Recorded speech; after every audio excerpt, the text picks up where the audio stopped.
사도들이 사역했던 1세기 이 초대교회가 처한 영적인 상황은 수많은 이단들이 교회에 침투하여서 거짓 교사들에 의해서 수많은 그리스도인들이 미혹되어 주님으로부터 떠나는 일들이 빈번하게 일어났습니다. 그러한 상황을 수없이 지켜본 사도 요한은 오늘 본문의 말씀에 영을 다 믿지 말고 분별하라고 독자들에게 요청함으로 본문을 시작합니다. 1절을 보겠습니다. 사랑하는 자들아, 영을 다 믿지 말고 오직 영들이 하나님께 속하였나 분별하라. 많은 거짓 선지자가 세상에 나왔음이라. 초대교회 성도들은 거짓 선지자들이 세상에 오리라는 것을 이미 알고 있었습니다. 왜냐하면 예수님도 그리고 사도들도 이에 대해서 경고하고 가르쳤기 때문이죠. 마태복음 24장 24절을 보면 거짓 그리스도들과 거짓 선지자들이 일어나 큰 표적과 기사를 보여 할 수만 있으면 택하신 자들도 미혹하리라, 예수님의 가르침이었습니다. 또한 사도 바울도 데살로니가 후서 2장 3절에서 거짓 선지자들이 나타날 것을 경고합니다. 여러분은 아무에게도 어떤 방식으로도 속아 넘어가지 마십시오. 그날이 오기 전에 먼저 믿음을 배신하는 일이 생기고 불법자 곧 멸망의 자식이 나타날 것입니다 라고 경고합니다. 그러니까 초대교회 성도들이 이것들을 이미 예수님과 또 사도들로부터 경고를 받고 알고 있었습니다. 그래서 사도 요한도 본문 3절에서 이런 말씀을 합니다. 3절 하반절입니다. 오리라 한 말을 너희가 들었거니와 지금 벌써 세상에 있느니라. 지금 예수님께서도 또 다른 사도들에 의해서도 경고되었던 거짓 선지자들이 지금 세상에 있다라고 말씀하고 있는 것입니다. 이렇게 예수님과 사도들에 의해서 경고를 받았음에도 불구하고 거짓 선지자들이 나타나서 미혹할 때 수많은 성도들이 미혹되어서 예수님을 떠나갔습니다. 2000년 전이나 오늘날이나 강력하게 위세를 떨치고 있는 이 거짓 가르침은 영지주의 이단의 가르침입니다. 그들의 가르침으로 인해서 초대교회가 무너질 뻔한 위기에 처했었고 오늘날도 교회 안에서 무섭게 침투해 있습니다. 영지주의의 가르침의 핵심은 영적 지식을 깨달으면 구원받는다는 것입니다. 이 시간 이 영지주의에 대한 이야기를 잠깐 할 건데요, 혹시라도 내용이 어렵더라도 여러분들이 들어주시면 좋겠습니다. 영적 지식을 깨달으면 구원을 받는다. 그러면 영지주의가 말하는 그러한 영적 지식이 무엇일까요? 영지주의는 고대 그리스 철학의 대표자라고 할 수 있는 플라톤 사상과 기독교를 결합시켜서 발전한 이단 사상입니다. 플라톤이라고 하는 사람은 본질은 모두 이데아의 세계에 있는 것이고 눈에 보이는 모든 것은 허상이라고 하는 사상을 가지고 있었습니다. 그래서 육체는 사람이 벗어나고 싶은 감옥과 같은 것일 뿐이고 오직 영이 중요하다는 것입니다. 사람은 영과 육으로 되어 있는데 영은 구원을 받아야 하고 육은 죄 덩어리라는 것입니다. 그래서 예수를 믿으면 영원히 구원을 받는 것이기 때문에 육체는 이 세상에서 어떻게 살든 죽으면 끝나는 것이고 육체로 바르고 거룩하게 살아가는 건 그렇게 중요하지 않다는 겁니다. 그러한 지식에 기반하여서 예수님의 성육신을 이렇게 해석합니다. 하나님은 거룩한 영이신데 거룩한 영이신 하나님께서 어떻게 죄덩어리인 육신을 입고 오실 수 있느냐는 거죠. 그래서 영지주의자들에게 예수님은 인간일 뿐입니다. 하나님의 성령께서 예수라는 인간을 택하셔서 요한으로부터 세례를 받을 때에 그 속에 들어오셨다는 거예요. 그러나 인간 예수님과 이 하나님의 영 성령님이 하나 된 것은 아니고 예수님 속에서 하나님의 영도 있고 인간 예수도 있는 거예요. 그 하나님의 영께서 예수님을 통해서 천국 복음도 가르치고 기적도 행하신 거죠. 그렇지만 십자가에서 죽을 때는 성령이 떠나가시고 인간 예수만 십자가에서 죽은 겁니다. 그러니까 이런 식의 논리죠. 여러분, 우리가 성육신, 그러니까 예수님이 인간의 몸을 입고 이 땅에 오셨다는 것, 예수님이 참 하나님임과 동시에 참 인간이셨다라는 것을 믿고 안 믿고의 차이는 엄청난 겁니다. 제가 앞서 언급드렸던 것처럼 영지주의라고 하는 이단이 과거 2000년 전이나 오늘날이나 가장 강력하게 교회 가운데 침투해 있는 이단의 가르침이라고 말씀을 드렸었죠. 그 이유가 마귀는 어떻게 해서든 예수님의 이 속죄의 복음을 알지 못하게 만들고 믿지 못하게 만들도록 발악을 한다는 것입니다. 그런데 그 속죄의 복음의 핵심이 바로 예수님의 성육신입니다. 하나님이 사람이 되셨다, 이것이 안 믿어지면 십자가도 아무런 의미가 없고 예수님의 부활도 없고 우리의 속죄함도 구원도 없는 것입니다. 그런데 앞서 말씀드린 이 영지주의의 가르침대로, 이 가르침대로 믿는 믿음이 초대교회 안에 엄청나게 퍼져 있는 겁니다. 아, 영혼과 육체가 있는 거구나. 영혼은 중요한 거고 육체는 어쩔 수 없이 죄 짓는 것이고, 그러니까 영혼만 구원받는 거구나. 육체는 어차피 버림받는 거니까 아무렇게나 살아도 상관없는 거구나. 그것이 구원의 복음인 줄 알았다는 거예요. 그래서 사도 요한이 오늘 본문의 2절과 3절의 말씀을 하는 겁니다. 2절과 3절입니다. 이로써 너희가 하나님의 영을 알지니 그 가르침이 성령으로부터 오신 것인지 아닌지, 미혹의 영, 적그리스도의 영으로부터 온 것인지 알으라는 거예요. 예수 그리스도께서 육체로 오신 것을 시인하는 영마다 하나님께 속한 것이요, 예수를 시인하지 아니하는 영마다 하나님께 속한 것이 아니니 이것이 곧 적그리스도의 영이니라.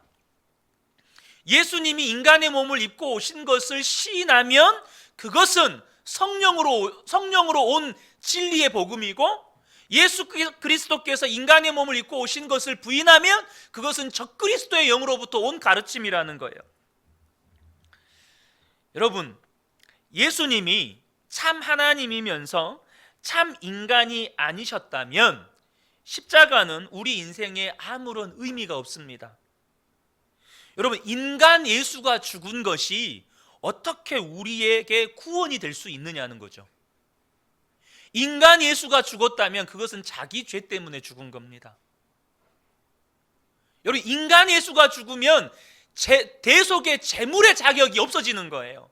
그런데 하나님이신 그분이, 죄 없으신 그분이 인간의 몸으로 죽으셨으니 속죄의 제물이 되실 수가 있는 겁니다.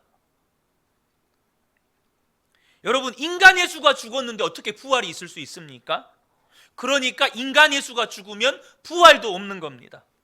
나아가서 지금 우리에게 성령께서, 예수님께서 성령으로 오셔서 우리 안에 함께 하시고 우리와 온전히 하나가 되어주시고 예수님의 생명으로 살게 하는 역사도 없는 겁니다. 인간 예수가 죽은 거면. 성육신이 가짜라면 예수님이 인간 안에 들어오신다는 이 말 자체가 성립이 안 되는 거예요. 그러니까 예수님이 내 안에 사신다는 것이 안 되니까 죄 안 짓고 사는 것도 안 되고 사랑하며 사는 것도 안 되고 하나님의 뜻대로 사는 것도 불가능한 거예요. 여러분, 예수님의 성육신이 부인되면 우리의 구원의 복음이 부정되는 겁니다. 그러니까 이 거짓 가르침이 초대교회 안에 퍼졌을 때 이것은 초대교회의 대위기였던 거예요. 구원의 복음이 부정돼 버리니까. 문제는 그 영지주의적인 신앙이 오늘날 현대교회 안에서도 심각하게 침투해 있다는 사실입니다. 많은 성도들이 자신은 예수님의 성육신 그리고 예수님이 그리스도라고 하는 것을 믿는다고 여길 것입니다. 그런데 이게 문제라는 거예요. 아니, 예수님의 성육신 그리고 예수님을 그리스도라고 믿는다고 여기는 것이 왜 문제입니까? 초대교회 때는요, 예수님이 성육신 하신 것과 그리스도라고 하는 것을 안 믿는 사람들은 안 믿는다고 말을 했습니다. 그래서 구분이 됐어요. 왜냐하면 신앙 고백이 분명하니까. 아, 저 사람들은 하나님의 영으로 말미암아 신앙생활하는 사람들이 아니구나. 이것이 뚜렷하게 구분이 됐어요. 나는 예수님이 육신으로 오신 거 안 믿는다. 예수님의 성육신 안 믿는다. 육체는 더러운 거라 구원받지 못하니까 마음대로 살아도 된다. 이 신앙 고백이 뚜렷했다는 거예요. 그런데요, 오늘날 현대교회 대다수의 성도들은 다 믿는다고 말합니다. 왜요? 그렇게 배웠으니까. 교회에서 하도 그렇게 많이 가르치니까. 예수님이 그리스도라는 것을 모르는 사람이 없습니다. 그런데 자신이 다 그렇게 믿는다고 생각한다는 거예요. 예를 들어보죠. 영어권에서 사는 사람들이 흔히 사용하는 감탄사 두 가지가 있습니다. 여러분 잘 아실 겁니다. 오 마이 갓이라는 감탄사와 지저스 크라이스트라는 감탄사입니다. 많은 사람들이 흔히 사용하는 감탄사죠. 이것을 문자 그대로 해석하면 오 나의 하나님 그리고 예수 그리스도라는 해석입니다. 그런데 그 사람들이 감탄사로 오 마이 갓, 지저스 크라이스트라고 고백하는 이 고백이 정말로 오 나의 하나님, 예수는 그리스도요 살아계신 하나님의 아들이십니다 라고 믿어져서 사용하는 감탄사일까요? 아니면 습관을 쫓아 전통을 쫓아 자기의 문화 속에서 자연스럽게 그냥 의미 없이 내뱉는 그런 감탄사일까요? 제가 다닌 고등학교는 기독교 미션 스쿨이었습니다. 미션 스쿨은 일주일에 1시간씩 성경을 가르쳤습니다. 지금은 그것도 이제 인권 침해다 이렇게 한다고 하지만 저희 때는 그랬어요. 그런데 예수님을 안 믿는 한 친구가 장난식으로 이런 말을 합니다. 우리 다 그러잖아요. 예수님 어디 계셔? 우리 마음에요. 왜 이런 대답을 할까요? 어려서부터 그렇게 주일학교에서 배웠어요. 예수님 어디 계셔? 내 마음에요. 이 친구가 하는 말이 그겁니다. 나도 예수님 어디 계신지 알아. 나도 하나님 어디 계신지 다 알아. 내 마음에 나도 다 알아. 이렇게 말을 하는 거예요. 그런데 그렇게 말하는 그 친구가 당시에 여자친구와 사고를 쳐서 임신을 시키고 낙태수술을 시켰어요. 여러분, 그 말이 정말로 예수님이 내 안에 계심을 믿어서 나 예수님이 내 안에 계시는 거 다 알아 라고 말하는 걸까요? 제가 처음으로 사역했던 교회에서 청년부를 섬겼을 때 한 청년이 스페인의 산티아고 가는 길이라고 하는 순례길을 다녀온 뒤에 그곳에서 만난 노 부부와의 대화를 전해주었습니다. 서구인들은 기본적으로 열의 9 이상은 자신의 종교를 기독교라고 생각합니다. 그래서 예수를 믿느냐고 물어보면 다 믿는다고 대답합니다. 지금도 많은 유럽의 나라들은 태어나면 다 유아 세례를 받고 결혼식도 교회에서나 성당에서 하거나 아니면 목회자나 신부를 불러서 목회를 하고 장례식도 그렇게 합니다. 그래서 자신들은 다 예수 믿는다고 생각합니다. 이 노년 부부가 그 청년과 이런 대화를 했다고 합니다. 이런 말을 했다고 합니다. 그래서 이제 진짜로 예수님을 믿는 사람들은 당신은 예수님을 믿으십니까? 라고 질문하지 않는다는 거예요. 그럼 뭐라고 질문하냐면 당신은 예수님을 따르십니까? 라고 질문한다는 거예요. 지금 이 시대 그리스도인들 가운데 사도 요한의 시대 때와 같이 영지주의자들의 교훈을 따라 신앙생활을 하는 성도들이 너무 많다는 거예요. 내가 그러고 있는지 안 그러고 있는지 알아볼 수 있도록 예수님이 이미 말씀해 주셨어요. 요한복음 15장 4절에서 6절 말씀입니다. 내가 정말로 영지주의자들처럼 영혼은 구원받으니까 좋은 거고, 육체는 어차피 죽으면 끝나는 거니까 내 마음대로 살고.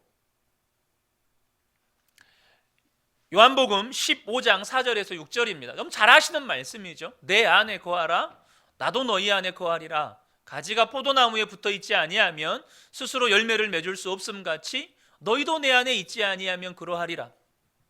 나는 포도나무요 너희는 가지라. 그가 내 안에 내가 그 안에 거하면, 자, 진짜로 예수님 믿으면 이 말입니다. 진짜로 예수님 믿으면, 영지주의자들처럼 영혼은 어차피 마음대로 살아도 예수님만 믿으면 영혼은 구원받아. 예수님만 믿으면 구원받는다는 이 지식을 내가 알고 있어서 나는 어떻게 살든 구원받아. 그러니까 주일에는 와서 예배드리지만 나머지 6일은 내 육체가 마음대로 사는 거야. 그게 아니고요, 진짜 예수님을 믿으면 이렇게 말씀하십니다. 요한복음 안 읽었어요 아직. 내가 그 안에 거하면 사람이 열매를 많이 맺나니 나를 떠나서는 너희가 아무것도 할 수 없음이라. 사람이 내 안에 거하지 아니하면 가지처럼 밖에 버려져 마르나니 사람들이 그것을 모아다가 불에 던져 사르느니라. 내가 정말로 예수님의 성육신을 믿고 예수님이 그리스도라고 믿는지 안 믿는지의 삶은 뭐라고 돼 있죠? 우리의 삶의 열매를 통해서 알 수 있다는 겁니다. 내가 단지 예수님을 그리스도라고, 내가 단지 예수님의 성육신을 지식으로 알고 있는지 아니면 진짜로 믿고 있는지는 내 삶의 열매를 통해서 안다는 거예요. 사랑하는 성도 여러분, 예수님은 포도나무이고 나는 정말로 가지입니까? 예수님은 내 안에 거하시고 나도 예수님 안에 거함으로 예수님과 내가 하나가 되어서 예수님의 열매가 나의 삶에서 맺어지고 있습니까? 그러면 예수님을 그리스도라고 고백하는 것입니다. 여러분 꼭 아셔야 합니다. 아는 것이 믿음이 아닙니다. 지식이 믿음이 아닙니다. 내가 예수님을 정말로 그리스도로 믿는지, 예수님이 내 안에 계시고 나도 예수님 안에 거함을 믿는지는 말로 아는 것이 아니고 삶의 열매를 보고 아는 겁니다. 내 삶을 보고 아는 거예요. 지금 한국교회의 심각한 문제는 형식적인 신앙, 영지주의적인 신앙에 물들어 있다는 겁니다. 이것의 무서움이 뭡니까? 겉으로 믿는 척하면 진짜로 믿는다고 착각에 빠진다는 거예요. 예수님을 믿습니까? 하면 다 아멘 하는 거예요. 그럼 다 믿는 줄 알아요.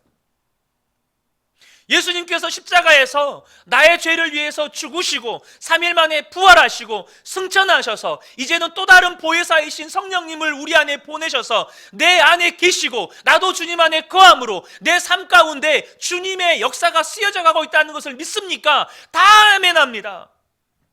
아멘하면 다 믿는 줄로 안다는 거예요. 아멘도 이제 학습이 되어 있어요. 학습이. 그래서 이제는 여러분들에게 아멘이십니까? 안 물어보려고요. 여러분들이 진짜 마음속 깊은 곳에서 동의가 되면 스스로 아멘 하십시오. 들어서 아는 것이 진짜 믿는 것인지 착각에 빠져서 자기도 속이고 남도 속이는 거예요. 주님은 무엇이라고 말씀하십니까? 갈라디아서 6장 7절입니다. 스스로 속이지 말라. 하나님은 업신여김을 받지 아니하시나니 사람이 무엇으로 심든지 그대로 거두리라. 자기 자신도 속이지 말래요. 하나님 안 속아 넘어가신대요. 근데 문제는 뭐죠? 무엇으로 심든지 그대로 거둔다는 거예요. 내가 이 땅에서의 어떤 삶을 살았든지 그걸 반드시 거두게 된다는 거예요. 주님은 절대 입 바른 말에 속지 않으십니다. 삶으로 반드시 나타나요. 그래서 주님이 마태복음 7장 20절 21절에서 이러므로 그들의 열매로 그들을 알리라. 나더러 주여 주여 하는 자마다 다 천국에 들어갈 것이 아니요 다만 하늘에 계신 내 아버지의 뜻대로 행하는 자라야 들어가리라. 여러분, 열매로, 삶의 열매로 진짜 믿음인지 가짜 믿음인지 알고 입술로 주여 주여 아멘 아멘 하는 자가 천국에 가는 게 아니고 내 삶으로 예수 그리스도가 내 안에 거하시는 열매가 맺어지는 자가 천국에 들어간다는 것입니다. 여러분, 예수님이 나의 왕이고 예수님이 내 안에 계시는데 어떻게 내 육체로 내 마음대로 살 수 있느냐는 거예요. 내 안에 계시는 주님은 세상보다 크십니다. 세상보다 크신 주님이 내 안에 계십니다. 그게 4절 말씀입니다.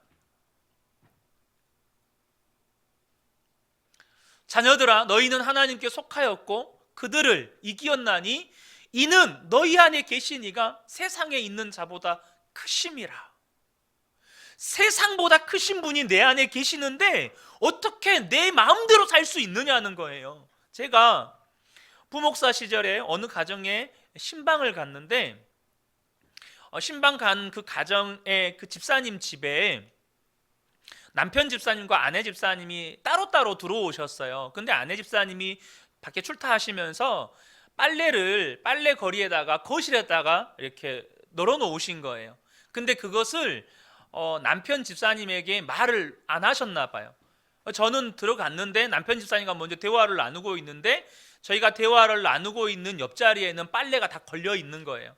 근데 거기에는 가족들만 보여주고 싶은 빨래들도 있잖아요. 속옷 같은 것들이. 근데 제가 그걸 순간 보게 됐어요. 저도 민망하잖아요. 저는 못 본 척 계속 그냥 집사님하고 대화에만 집중을 했어요.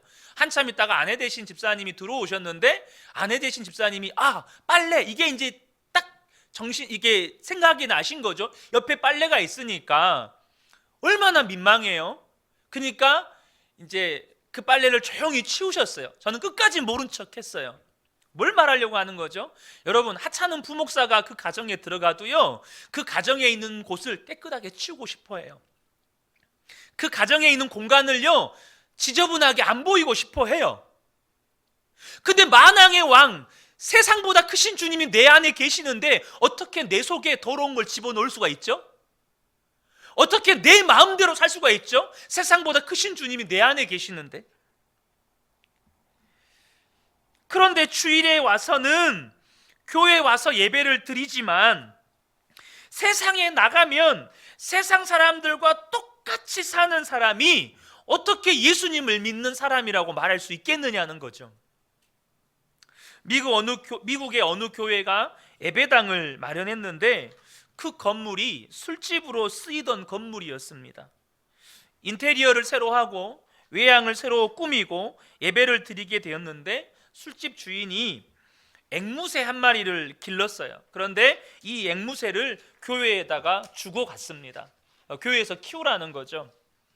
그래서 이 앵무새가 주일에 예배를 드리러 교회에 성도들이 들어오는 것을 보는 겁니다.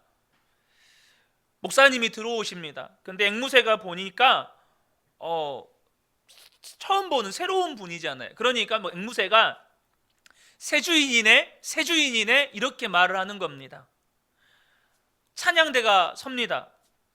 앵무새가 보니까 밴드가 바뀌었잖아요. 그러니까 새 팀이네 또 그러는 겁니다. 또 교인들이 예배드리러 들어옵니다. 그런데 앵무새가 그러는 겁니다. 그 손님이네 그러는 겁니다. 이게 뭔 말인지 아시겠습니까? 그 예배 드리러 온 손님이 술집이었을 때도 오시는 분이었고 주일에 예배를 드리러도 오시는 분이었다는 거죠. 지난번에 술집일 때 들어오는 분이니까 성도님이라고 안 그러고 그 손님이네 그러는 거예요. 여러분, 이것이 웃기죠? 저도 웃겨요. 근데 이 점에 대해서 나는 아니라고 말할 수 있는 성도가 대한민국에 얼마나 있을까요? 혹시 여러분 주변에 여러분이 예수 믿는다 그러면 깜짝 놀랄 분 혹시 있습니까? 네가? 세상에서 세상 사람들과 똑같이 살면서 주일에 와서 예배는 드리는, 세상 사람들과 똑같이 살면서 주일에만 예배 드리는 그 종교 생활이 영지주의자들의 태도라는 거예요. 우리는 내가 영지주의자라고 말을 하지는 않지만 영지주의자들하고 똑같은 신앙생활을 하는 겁니다. 왜 그렇게 사는 겁니까? 예수님이 내 안에, 내가 그리스도 안에 거한다는 것, 예수님과 내가 한 몸이라는 것이 안 믿어지는 거예요. 예수님이 내 안에 오셨지만 예수님 따로, 나 따로인 거예요. 우리 CCC 전도지에 보면 사형리 있잖아요. 그 사형리에 보면 내 마음의 중심의 보좌에 내가 있고 예수님은 따로 있고, 마치 그것과 같이 영지주의자들이 그렇게 주장했다니까요. 인간 예수 안에 하나님의 영 따로, 인간 예수 따로. 우리도 똑같이 생각하는 거예요. 예수님 믿어. 내 마음에 오셨겠지. 그러나 나는 나고 예수님은 예수님이고. 여러분, 이런 복음은 없습니다. 현대교회 성도들 안에 정말로 무서운 미혹이 와 있는 건, 차라리 안 믿는다고 말하면 여러분 분별이 되니까 가르치기라도 하죠. 그런데 믿는다고 말하고 아멘이라고 다 대답하니까 믿는 줄 알고 다 넘어가는 거예요. 근데 실제 삶에는 열매가 없는 겁니다. 초대교회 때보다 지금 영적으로 더 무서운 때라는 거, 영적으로 더 위험한 때라는 것을 저와 여러분이 아셔야 돼요. 이미 우리는요, 아는 것이 힘, 이미 지식, 지성, 이성, 지상주의 속에서 살고 있거든요. 그러니까 우리가 너무 많이 알고 있으니까 아는 것을 곧 믿음으로 착각한단 말이에요.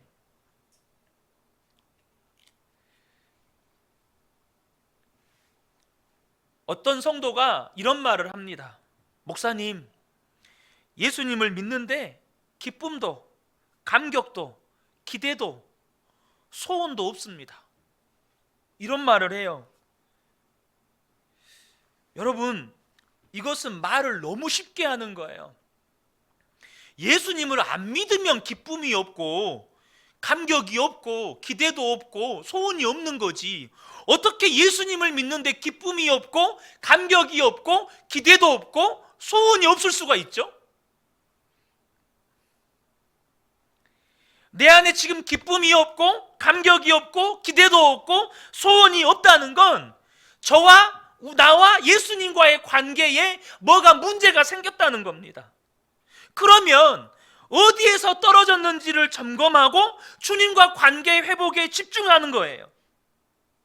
그런데 예수님을 10년, 20년, 30년을 믿어도 왜 이렇게 시험이 많고, 왜 이렇게 상처가 많고, 왜 이렇게 낙심이 오고, 예수님을 믿는데도 그런다는 건 지금 생명에 문제가 있는 겁니다.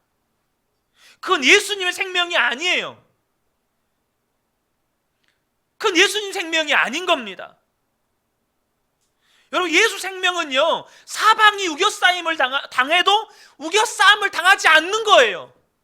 거꾸러뜨림을 당해도 넘어지지 않는 겁니다. 망하지 않는 거예요. 여러분, 다니엘과 세 친구가 불기둥 속에 들어갔잖아요. 불구덩이에 들어갔잖아요. 여러분, 거기에서 영광의 주님을 찬양하는 게 믿음입니다. 바울과 실라가 예수를 전하는 것 때문에 감옥에 갇혔잖아요. 매를 맞았잖아요. 거기서 하나님을 찬양하는 게 믿음입니다. 거기서 하나님께 감사하는 게 믿음인 거예요. 여러분, 예수님을 믿는다는 게 뭡니까? 우리가 다시 한번 사도 바울의 고백을 깊이 새기셔야 합니다. 갈라디아서 2장 20절, 내가 그리스도와 함께 십자가에 못 박혔나니 그런즉 이제는 내가 사는 것이 아니요 오직 내 안에 그리스도께서 사시는 것이라. 이제 내가 육체 가운데 사는 것은 나를 사랑하사 나를 위하여 자기 자신을 버리신 하나님의 아들을 믿는 믿음 안에서 사는 것이라. 여러분, 이거 믿어지십니까? 예수님을 믿는 건 나는 죽고 오직 예수님만 사시는 것입니다.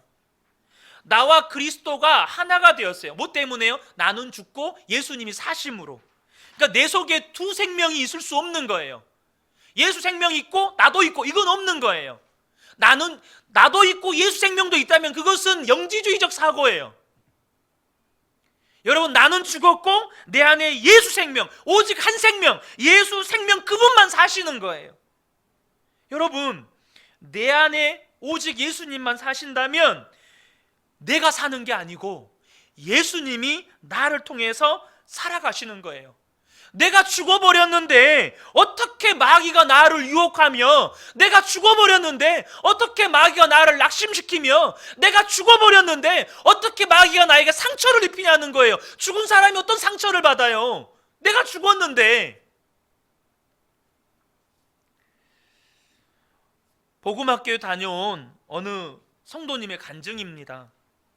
이분은 평소에 직장에서도 성실하고 가정적이고 교회도 열심히 다니던 분이었습니다. 돈을 훔친 적도 다른 여자를 탐한 적도 없어서 아들에게는 내가 너의 할머니에게 하는 것 그대로 네가 크면 어머니에게 해라라고 당당하게 이야기할 정도로 자신이 있었다고 합니다. 그런데 어느 날 아내와 아들이 복음학교를 다녀와서 하나밖에 없는 아들이 선교사가 되겠다고 아버지께 허락을 해달라는 것입니다. 그렇게 믿음이 좋았다고 생각했던 이분은 대학원을 졸업하고 미국 유학을 준비하고 있던 아들이 선교사로 가겠다고 하니까 그 말을 듣는 순간 혀가 꼬이면서 꼭 지금 가야 되냐, 꼭 네가 가야 되냐 하면서 자기 스스로도 믿음의 말이 아니라고 생각이 되면서도 달리 무슨 말을 해야 될지도 모르겠고 자기 스스로도 지금 뭔 말을 하는지 막 헤매는 거예요. 내가 정말로 믿음 좋은 아버지였나? 라고 말할 자신이 없더라는 것입니다. 그런데 평소 같으면 아내가 펄쩍 뛸 줄 알았는데 아내가 오히려 아들 편을 드는 것입니다. 더 난감한 것은 툭 하면 아내와 아들이 자기가 죽었다는 거예요. 그래서 뭐가 죽었는지 이해는 안 되는데 죽었다 하는 거예요. 그래서 자기는 나는 살아있다 라고 이야기했다는 거예요. 그런데 이 죽어있는 시체들 옆에서 사니까 너무 힘들더라는 거예요. 어떻게든 머리를 굴려서 죽은 아내와 아들을 살리려고 애를 썼는데 내 마음대로 안 되는 거예요. 그러다가 마음에 아내와 아들이 진짜 믿는 것은 아닐까? 내가 그동안 잘 믿는다고 했던 것은 가짜가 아니었나? 라는 생각이 들어서 고민이 되었고, 그래서 아내가 다녀온 복음학교를 가기로 신청을 했습니다. 그러고는 아내에게 물었습니다. 5박 6일 동안 쭉 있어야 한다는데 어떻게 하면 잘 지낼 수 있어? 그렇게 물었더니 아내가 밥 많이 먹고 시키는 대로 하면 된다는 것입니다. 또 아내에게 물었습니다. 나는 몸이 아파서 군대도 안 다녀왔잖아. 사람들하고 합숙하는 것, 먹고 자는 것, 먹고 자고 같이 지내는 것 정말 힘든데 5박 6일 동안 그렇게 살다 보면 나 죽을지도 몰라, 이렇게 말을 하니까 아내가 너무나도 기다렸다는 듯이 확실하게 죽으세요, 그렇게 말하는 겁니다. 그렇게 이야기하는 바람에 그때는 정말 섭섭했대요. 그때까지만 해도 하나님을 믿는다고 하지만 세상 속에서 하나님 말씀대로 살 수 있다고 절대 생각하지 않았답니다. 믿음 따로 삶 따로 모순된 신앙생활을 하면서 본인은 나름대로 잘 믿는다고 생각을 한 거예요. 복음학교에 갔습니다. 그동안 교리로 알고 지식으로 알던 예수님의 보혈, 예수님의 죽음, 그 놀라운 비밀을 비로소 깨닫고 십자가에서 내가 죽고 내가 예수님과 연합되었다는 이 놀라운 진리가 비로소 가슴 깊이 받아들여지게 된 거예요. 사도 바울의 갈라디아서 2장 20절이 이해되고 믿어지고 사모하고 고백되더라는 것입니다. 죽은 척 하는 게 아니고 진짜 죽은 것입니다. 그래서 이제 하나님을 찬양하는 것도 새 생명을 얻은 기쁨으로 찬양을 하는 거예요. 그렇게 십자가를 통과하고 집으로 돌아와서 아들을 만났습니다. 아들아, 내가 선교사 가겠다고 말했을 때 잘했다고 기쁘게 말해주지 못한 거 정말 미안하다. 하나님이 너를 도와주시겠지만 나도 너의 후원자가 되어줄게. 그렇게 진심으로 끌어안아준 것입니다. 그러면서 고백하기를 주님이 다시 오시는 그날까지 선교사님들을 돕는 자가 되든지 아니면 아내와 더불어 선교사가 되어 주님이 보내시는 그곳으로 이 세상의 땅끝에서 죽어 하늘 한복판에서 주님을 만나기를 기대하는 삶을 살겠습니다 라는 고백을 했다는 것이에요. 사랑하는 성도 여러분, 이처럼 생명을 바꾸는 일은 우리 모두를 향한 하나님의 계획입니다. 여러분, 여러분의 생명으로 살지 마세요. 여러분 안에 여러분도 있고 예수님도 있는 거 아니에요. 여러분 안에는 여러분은 죽었고 예수님만 계시는 거예요. 나는 십자가에서 죽었고 내 안에 오직 예수님만 사시는 거예요. 그것이 예수님을 믿는 삶이고 예수의 생명이 내 생명이 된 것, 그것이 예수의 성육신이고 예수는 그리스도라는 고백이에요. 이 밤에 저와 여러분이 다시 한번 우리의 믿음을 점검하셨으면 좋겠습니다. 혹시 지금 예수님을 믿는데도 내가 어떤 기대도, 감격도, 소원도, 기쁨도 없다면 어디에서 떨어졌는지를 하나님 앞에 물어보시고 다시금 주님과의 관계를 회복하시기를 주님의 이름으로 축복합니다.